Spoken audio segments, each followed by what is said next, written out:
un significado muy importante para la Unión Europea y para el Reino Unido, que vamos a analizar en algunos datos, en algunas gráficas. Hay que recordar un poco, vamos a recordar al público qué pasó hace ya bastantes meses, años, que fue el voto, el referéndum para ver si se quedaban en Europa o no, si el Reino Unido seguía perteneciendo a la Unión Europea o no. Y aquí recordamos el resultado, donde el 51.9% de los británicos dijeron que querían irse. Como resultado de eso es que ahora empieza esta negociación nueva con Boris Johnson. En la siguiente gráfica vamos a ver un poco cómo fue aquella votación histórica, donde en realidad todo el territorio que vemos en rojo votó por dejar la Unión Europea, y los azules, que básicamente eran Londres, Escocia e Irlanda del Norte, votaron por permanecer. Sin embargo, digamos que toda la periferia de Londres, toda Inglaterra votó por salirse de la Unión Europea. Vayamos a la siguiente gráfica para entender un poco las consecuencias que va a tener esto en el Reino Unido. Bueno, aquí estamos viendo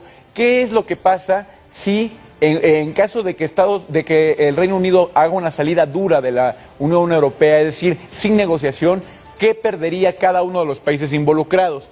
Y vemos cuánto está perdiendo el Reino Unido de porcentaje de su Producto Interno Bruto en caso de que esto se diera en octubre con Boris Johnson. Aquí la cifra es muy reveladora. De todos los que van a perder, el Reino Unido e Irlanda son por muchos los que más pierden en porcentaje del Producto Interno Bruto. La Unión Europea obviamente también va a resultar golpeada de esta posible escenario en el cual habría una salida dura de la Unión Europea. Sin embargo, el Reino Unido será el más afectado, y esas consecuencias económicas las va a tener que vivir la gente en el Reino Unido. Vamos a la siguiente gráfica, donde vamos a entender un poquito qué significa esto en el mundo de la inversión privada.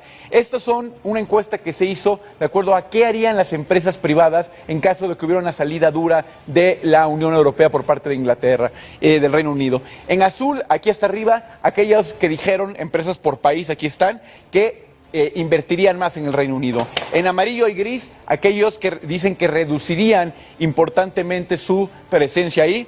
Y en azul, aquellos que dejarían por completo a el Reino Unido. Entonces estamos viendo un escenario poco favorable para el Reino Unido, que va a tener consecuencias económicas. Vemos que se concentra mucho aquí, es decir, las empresas europeas están por sacar cosas del Reino Unido en caso de que eso suceda. Vamos a la siguiente gráfica, donde vamos a poder ver qué pasaría si hoy hubiera un nuevo referéndum sobre el Brexit. El famoso Brexit ha cambiado mucho la opinión pública con respecto a esto, ya que se están midiendo las consecuencias. Y hoy, entre adultos, la mayoría piensa que, con un 47%, que sería ganadora la opción de quedarse en la Unión Europea, comparada con un 29%. Esta es una encuesta de hace un par de meses, pero vemos que ya han cambiado las cosas, aunque ya es demasiado tarde. Ahora muchos de los británicos preferirían quedarse. Y bueno, vamos a ver cómo empieza Boris Johnson su mandato y compararlo con algunos otros de sus antecesores. Aquí vemos una encuesta que pone a Boris Johnson justamente en contraposición a los otros primeros ministros justo antes de comenzar sus mandatos. Y vemos algunos datos interesantes. En el lado de la personalidad, Boris Johnson por muchos es considerado con mucha más personalidad que Tony Blair, David Cameron, que incluso Margaret Thatcher, la famosa mujer de hierro. Pero en el lado de la honestidad se encuentra más o menos en medio, por debajo de Margaret Thatcher y John Major.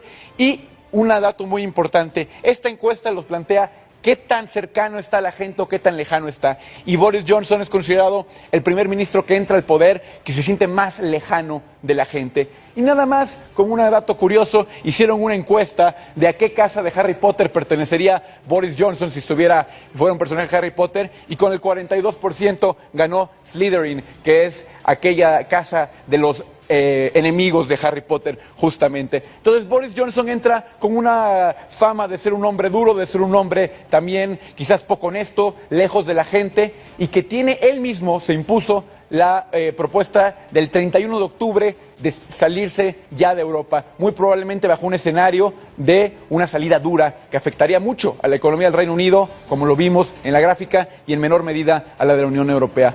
Esto es un panorama general de lo que está pasando en Inglaterra, en el Reino Unido, para que se den una idea de lo que significa la llegada de Boris Johnson como primer ministro del Reino Unido.